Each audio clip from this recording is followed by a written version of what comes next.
unfortunately for Indonesia, they were trying to go for a proper fight right there, but in the back line, man, the Flash catches all of them with a blazing duet. They'll be able to dish out some damage. Nemiru's passion used up as well as Albert now goes in, but the base is wide open, and they're just gonna go for it straight up. Malaysia clean. Stormy, by the way, and let's take a look at the team fight, because this is, I think, the only team fight, or one of the only team fights that Indonesia won.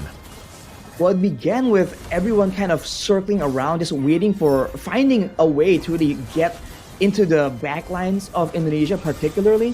But by doing that, they kind of made Stormy kind of stuck out in a weird situation. And here, man, Gojes again, every single time he gets caught, even when he's kind of just picked off, it seems like it's always something more, you know, you're always kind of worried about the next follow-up.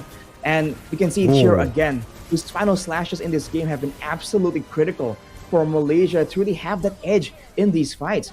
And as a result of that, Indonesia are forced to kind of use a lot of their resources, not for outplays, not to try and do anything extra, but just to try to kind of equalize and recover from the initial displacement or the initial shock of the crowd control.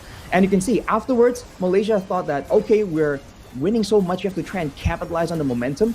But you can see that when they're using so much to try and go forward, it's almost like Indonesia are the ones that are in Malaysia's shoes in the team fights that are going like this. Because the backliners, especially Stormy, can't really follow up as well. So you have to remember, when these assassins dive in like that, the whole team doesn't automatically follow through with them.